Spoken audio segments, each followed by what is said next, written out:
전 세계 학자들이 공통적으로 한국이 특이하다고 말하는 것 중 하나가 한국인들의 민족성인데요. 덕분에 한국은 고도의 성장을 해왔고 한국이 가지고 있는 강점 중 하나인데 아무리 생각해도 한국인들의 행동에는 모순이 있다고 합니다. 전 세계에서 그렇게나 한국인들만큼 굴복을 싫어했던 민족이 없다고 하는데 지금 한국이 보여주고 있는 모습은 이중적이라고까지 말하고 있네요. 어떤 내용인지 지금부터 만나보시죠. 저는 미국 대학에서 박사과정을 준비하고 있습니다. 미래에는 존경받는 사회경제학자가 되는 게 꿈이죠. 그러기 위해선 많은 견문을 넓혀야 하고 제 관심은 한국에게까지 닿았습니다. 그리고 현재 대학에서는 민족성과 다문화사회 그리고 그 안에서 일어나는 갈등과 조화에 대해 연구하고 있어요. 사실 숫자나 그래프보다는 그 뒤에 숨겨진 사람들의 이야기에 더 관심이 많았어요. 사람들은 왜 다르다는 이유로 서로를 미워하게 되는 걸까요? 같은 제도와 환경 속에서도 어떤 사회는 평화를 이루고 또 어떤 사회는 갈등을 키워가는지 그 차이가 늘 궁금했어요. 그리고 저는 한국 사회가 경험한 신기한 경험에 대해서 먼저 긍정적인 이야기를 할 예정이고 그 다음에는 한국 사회가 지금 외국인들 때문에 겪고 있는 문제나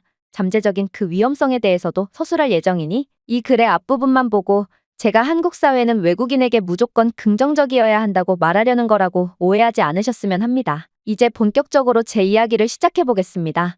미국은 굉장히 다양한 사람들이 함께 사는 나라입니다. 백인, 흑인, 아시아계, 라틴계, 말 그대로 인종의 용광로 같은 곳이죠. 그런데 그 안에서는 늘 크고 작은 불협화음이 있었어요. 피부색이 다르다는 이유로 거리에서 차별을 당하기도 하고 제도적으로는 평등하다고 하지만 실제로는 누군가는 계속해서 불리한 위치에 놓이게 되는 일이 많습니다. 그걸 보면서 저는 더 깊이 생각하게 됐죠. 우리가 말하는 다문화는 정말 평등한 걸까? 그러던 중 우연히 한국이라는 나라에 대해 관심을 가지게 됐어요. 처음에는 학문적인 이유였어죠. 단일 민족으로 오랜 세월 이어져 온 나라, 외세에 끊임없이 맞서 싸운 나라, 그리고 민족 정체성이 강하게 뿌리내린 곳. 이런 나라가 현대에 와서 다문화 사회로 변화하고 있다면 그건 정말 특별한 케이스겠다고 생각했죠. 한국을 처음 접했을 땐 놀랐어요. 고려시대부터 조선, 근대사에 이르기까지 한국은 정말 치열하게 외세에 저항해왔더라고요. 심지어 세계 최강이었던 몽골 제국의 간섭을 받으면서도 왕조가 유지됐다는 걸 알게 됐을 땐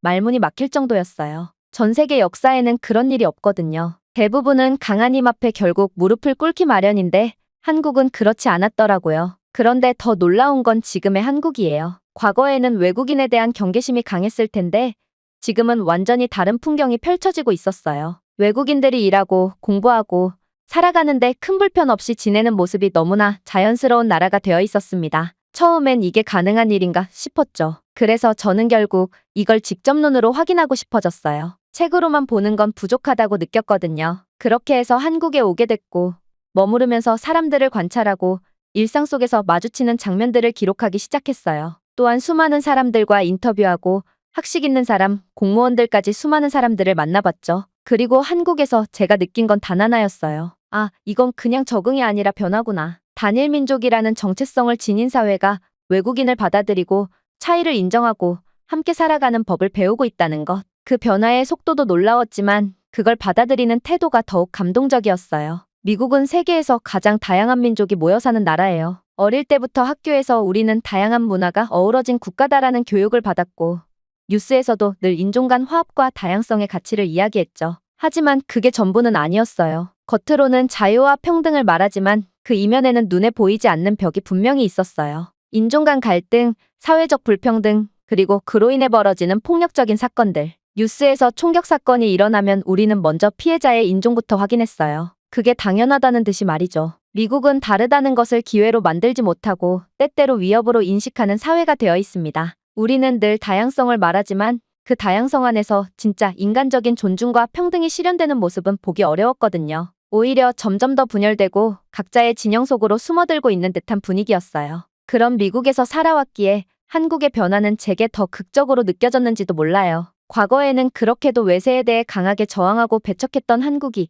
이제는 외국인을 품고 함께 살아가는 법을 배우고 있다는 사실. 그건 단순한 제도나 정책의 문제가 아니라 한국 사회가 가진 학습 능력과 공감력이 작동하고 있다는 뜻 같았어요. 아시아 지역의 민족적 정체성과 경제 변화의 상관관계를 연구하던 중 한 구절이 논문 속에서 눈에 띄었죠. 한국은 역사적으로 가장 순혈주의적이면서도 현대에 들어 가장 빠르게 다문화를 받아들인 사회다. 이 문장 하나가 저를 붙잡았어요. 순혈주의와 다문화라는 말은 보통 양립할 수 없는 개념인데 한국에는 이 두 가지가 공존하고 있다는 사실이 뭔가 묘하게 이질적이면서도 매력적이었어요. 그래서 저는 한국의 과거를 더 깊이 들여다보기 시작했죠. 그리고 금세 충격을 받았어요. 제가 알던 평화롭고 질서 있는 한국의 모습은 역사적으로는 그렇게 단순하지 않았더라고요. 먼저 고려와 몽골의 관계를 들여다보게 됐어요. 세계 최강이라 불리던 몽골 제국이 한반도를 수십 년간 지배하려 했지만 결국 고려는 왕조를 유지했어요. 이건 정말 놀라운 일이죠. 보통 그런 상황에서는 그 나라의 지배 구조가 완전히 무너지기 마련인데 고려는 끝까지 버텨냈고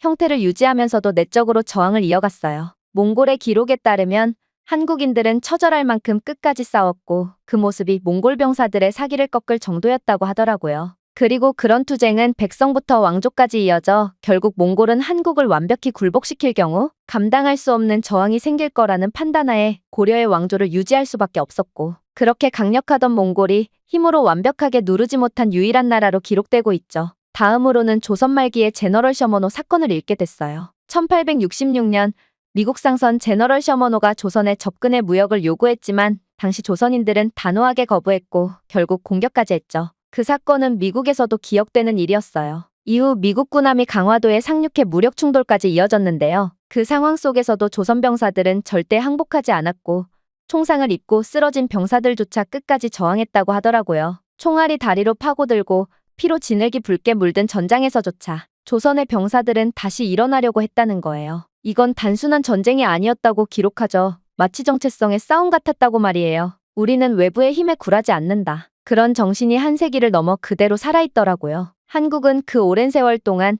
청나라, 명나라, 일본, 러시아, 심지어 미국에 이르기까지 수많은 외세의 침입과 간섭을 받았어요. 그런데도 단 한 번도 완전한 항복은 없었어요. 모든 전투에서 이기진 못했지만 정신만은 결코 꺾이지 않았다는 걸 알 수 있었어요. 그런 흐름은 제게 너무 낯설었어요. 왜냐하면 세계사에서는 힘이 강하면 받아들이는 게 합리적인 선택이라고 배워왔거든요. 그래서 강대국의 무릎을 꿇는 것도 때로는 전략이라고 여기죠. 하지만 한국은 그러지 않았어요. 지금도 많은 한국 사람들이 옛 기록 속에 있는 조상들의 저항 정신을 굉장히 자랑스럽게 여기더라고요. 그걸 보면서 저는 처음으로 혼란스러움을 느꼈어요. 이렇게 강한 배타성과 민족의식이 있는 나라가 어떻게 지금은 외국인을 그렇게 편하게 받아들이는 걸까? 논리적으로 설명이 되지 않으니까요. 그래서 저는 이 나라를 실제로 가서 직접 느끼고 관찰해보기로 마음먹었던 거죠. 한국에 처음 도착했을 때 그 역사에서 느낀 강한 민족성이 도시에선 보이지 않았어요. 민족성이 강한 나라들은 대체적으로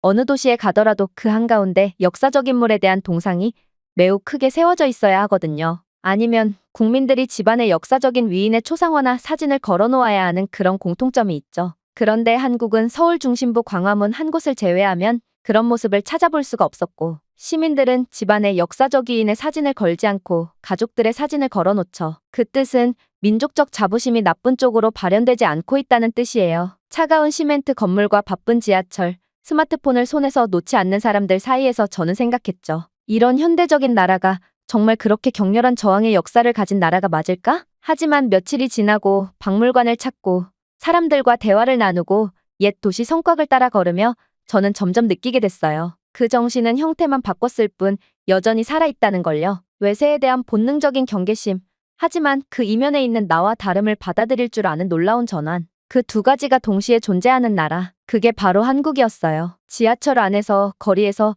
식당이나 카페 같은 일상적인 공간에서 수많은 외국인들이 아무렇지도 않게 한국인들과 섞여 지내고 있더라고요. 심지어는 한국어로 유창하게 대화하는 외국인도 많았고 그걸 대하는 한국 사람들의 반응도 너무나 자연스러웠어요. 그 장면이 저에겐 너무 낯설게 다가왔던 거죠. 미국에서는 다문화가 오히려 경계선이 되곤 하거든요. 같이 살긴 하지만 섞이지는 않는 사회. 겉으로는 다양성을 말하지만 속으로는 너는 우리와 달라라는 시선을 버리지 못하는 사회. 그에 비해 한국에서는 그런 벽이 별로 느껴지지 않았던 거죠. 물론 완벽하다고 말할 순 없겠죠. 어떤 외국인들은 아직도 차별을 느끼고 여전히 문화적 오해나 편견은 존재할 수 있어요. 하지만 중요한 건 그 변화의 속도였어요. 그리고 그 속에 담긴 한국인들의 의지였어요. 2000년대 초까지만 해도 한국에서 외국인을 보는 건 정말 드문 일이었다고 들었어요. 심지어 2002년 월드컵 당시만 해도 외국인이 길거리에 있으면 모두가 쳐다볼 정도였다고 하더라고요. 단일 민족 사회의 특성상 다름이 눈에 확 들어오고 다른 걸 받아들이는데 시간이 필요했던 건 당연했을지도 몰라요. 그런데 지금은 어떤가 살펴보니 외국인 노동자, 유학생, 결혼 이민자, 관광객, 단기 체류자. 정말 다양한 사람들이 한국 사회 곳곳에서 자연스럽게 역할을 맡고 있었어요. 심지어 어떤 시에서는 외국인 대상 행정 서비스를 강화하고 거의 모든 공공기관에서는 통역 지원 시스템도 갖춰져 있었어요. 이런 변화는 단순히 법만으로는 이루어질 수 없어요. 그건 사람들의 인식이 바뀌어야 가능한 일이거든요. 다르다는 것은 곧 틀리다라는 생각을 버리고 다르다는 것을 새롭다로 전환하는 건 정말 쉽지 않은 일이에요. 그건 교육만으로도 제도만으로도 안 돼요. 사회 전체의 경험과 공감, 그리고 학습이 축적되어야 가능한 일이죠. 그런데 한국은 그걸 해내고 있었어요. 너무나 짧은 시간 안에요. 그리고 지자체 공무원을 인터뷰한 적이 있었어요. 외국인 주민 관련 조례를 만드는 부서였는데 그분이 이렇게 말했어요. 우리도 처음엔 시행착오가 많았죠. 그런데 계속 배우다 보니까 이게 당연한 거라는 생각이 들더라고요. 한국에 살고 세금도 내고 같은 공간에서 숨쉬는 사람인데 왜 우리가 선을 그어야 하죠? 그 말을 듣는 순간 가슴이 뭉클해졌어요. 이건 단순한 행정이 아니라 사람에 대한 존중이었거든요. 과거에 그렇게도 외세를 거부하고 자기 땅, 자기 언어, 자기 민족을 지키기 위해 싸웠던 한국이 이제는 우리의 범위를 넓혀가고 있었어요. 국적이 달라도 피부색이 달라도 함께 살아간다면 그 또한 우리라는 생각. 그건 어쩌면 가장 진보된 형태의 민족성이 아닐까 싶었어요. 뿌리는 지키되 가지는 넓히는 민족성, 다침이 아닌 열림으로 나아가는 용기. 그게 바로 지금의 한국이 보여주는 진짜 감동이었어요. 또 하나 감탄했던 건 시민들의 태도 변화였어요. 예전에는 외국인을 보면 경계하거나 신기하게 쳐다보는 분위기가 많았다고 하더라고요. 그런데 요즘은 식당에서 외국인이 메뉴를 잘 몰라도 옆자리 손님이 도와주거나 종업원이 천천히 설명해주는 모습이 자연스럽게 일어나요. 특히 젊은 세대일수록 다름을 거리낌 없이 받아들이고 오히려 다양한 문화를 배우고 싶어하는 태도를 갖고 있었어요. 또한 연령층이 있는 세대들 또한 한국에 피해만 끼치지 않는다면 환영한다는 분위기가 있더라고요. 물론 질 낮은 외국인들, 한국의 사회 질서를 어지럽히는 외국인들은 강력하게 지탄받지만 교육 수준이 높은 외국인이나 또한 한국어를 잘하고 한국 사회에 녹아들기 위해 노력하는 외국인들은 한국에서 대체적으로 환영받는 편이라는 걸 알게 되었어요. 사실 한국에서 이런 외국인의 유입에는 부작용이 있기도 하긴 했죠. 젊은 층들이 무분별하게 흑인 문화를 동경하고 흑인이라면 우월한 신체 능력이 있을 것이고 그게 멋있다고 말하던 문화가 한국에서 한때는 심각하긴 했대요. 그러다 보니 범죄 경력이 있는 흑인들인 불법 약물을 소지한 채 한국인들에게 쉽게 접근을 했었고 이태원이나 홍대처럼 아무것도 모르는 한국의 젊은 층들이 그들로부터 엄청난 신체적 피해를 받았다는 사실이죠. 한국에서 정확하게 흑형이라는 단어가 유행하던 몇 년 전 한국인들의 경험 부족으로 인해서 결과적으론 돌이킬 수 없는 피해를 당했지만 이제는 그들도 경험이 있어서 그런지 다시는 이런 식으로 외국인이라고 해서 무조건적으로 수용하고 외국 문화라고 무조건적으로 인정하는 태도를 버리게 되었다고 하더라고요. 이런 사례를 접할수록 아직 한국인들은 외국인들을 수용함으로 인해서 겪을 수 있는 문제에 대한 고민이나 그에 대한 경험이 확실히 부족하다고 느껴지는 경향이 있기는 합니다. 다만 지금은 긍정적으로 바라보는 편이 강하고 법과 제도 또한 그런 쪽으로 향하고는 있으나 다소 아쉬운 건 한국에서는 외국인에 대한 인권을 존중하기만 하지 아직 제대로 된 추방 조치나 그에 대한 세세한 법과 제도에 대해서는 아직 제도가 부족하다는 의견도 상당히 있다는 걸 알게 되었어요. 아직 한국인들은 길거리에서 인도 커리를 먹고 아랍어 노래를 흥얼거리고 라틴 댄스를 배우는 청년들이 있다는 것 자체가 세계화를 함께하고 다문화를 인정하는 것이라고 생각하는 경향이 강하지만 제가 조심스럽게 말을 해보자면 정상적인 사람들이 모여 사는 것은 문제가 되지 않아도 그 사이사이에 섞여 있는 불순한 생각을 가진 사람들에 대한 필터가 한국 사회에는 부족하다고 여겨져요. 다만 한국의 세계 최고 수준의 안전한 치안 환경, 그리고 그럴 수밖에 없는 사회적 분위기 때문에 유럽 사회나 미국 사회처럼 조직적으로 외국인들이 자신들의 카르텔을 만들고 일반 시민들의 위협을 해치는 분위기가 아니긴 하지만 오직 이런 사회적인 분위기로 그런 것을 억제하고 있는 것이라서 외국인들의 숫자가 많아지면 많아질수록 앞으로는 그런 위험에 노출될 가능성이 커진다는 것을 의미해요. 실제 베트남계 조직이나 중국계 조직은 지금도 한국에서 활동을 하고 있고 그 사람들은 아직 자국민들, 즉 베트남 조직은 한국 내 거주하는 베트남인들에 대해서 영향력을 끼치고 중국 조직도 마찬가지로 한국 내 체류 중인 중국인들에 대해서 영향을 미치지만 이 세력이 만약 더 커진다면 분명히 피해를 받는 선량한 한국인들이 나올 수밖에 없다는 예측이 되는 부분이죠. 그러니까 어떻게 보면 한국인들은 빠른 변화에 익숙한 사람들이고 그것이 곧 생존이라고 믿는 사람들이라 지금까지 세계 흐름이 변화하는 걸 잘 따라왔던 한국. 그래서 앞으로 한국이 가지게 될 다문화 수용에 대한 숙제가 분명히 남아있고 잘 해내리라 믿고 있기는 하지만 그리고 그 가능성이 보이지만 다만 무분별한 한국인들의 외국인을 수용하는 마음에서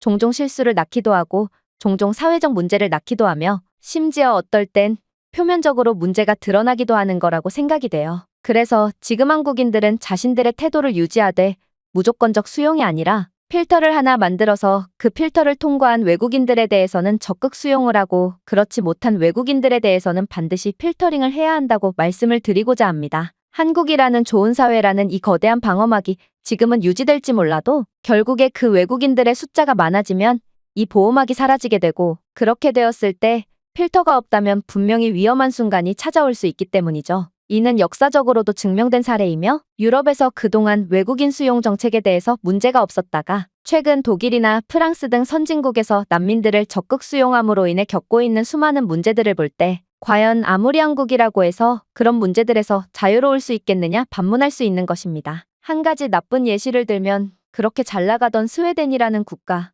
나름대로 필터를 만들었지만 그 필터가 너무 허술했고 결국 스웨덴 사회가 불안정하게 되었듯 지금 한국인들은 외국인들에 대한 장벽이 낮은 만큼 결과적으로는 그런 위험으로 갈 수밖에 없지 않겠느냐 하는 생각입니다. 물론 한국은 스웨덴과 비교해서는 규모도 크기 때문에 사회적 자정 능력이 강하긴 하겠지만 저는 이렇게 민족적 자부심이 강한 사람들이 그럼에도 불구하고 수용적이고 포용적인 한국에서 그런 문제들이 일어났을 때 갑자기 민족적 자부심이 강해져서 마찰이 강해지고 사회 문제가 벌어지지 않기를 바랄 뿐인 거죠. 제가 경험한 한국은 정말로 좋은 나라가 맞았으며 전 세계 다른 나라들과 다르게 안전한 곳, 평온한 나라로서 손에 꼽자면 5손가락 안에 드는 최고의 나라라고 생각이 들었고 한국이 앞으로 거대한 파도와 같은 외국인 수용에 있어서 현명하게 해결을 한다면 한국의 발전은 물론이고 전 세계에 좋은 스승이 되어주지 않을까 고민해보며 제가 한국을 보고 느낀 것, 수많은 사람들과 대화하며 느낀 것에 대해서 이만 글을 마치려고 합니다. 다른 의견이 있으시다면 저 역시나 그것을 생각하고 수용해보겠습니다. 감사합니다. 오늘의 영상은 여기까지입니다. 그리고 지금 화면에 나오는 영상을 아직 시청하지 않으셨다면 지금 바로 시청해보세요. 재미있는 다음 사연이 기다리고 있습니다. 감사합니다.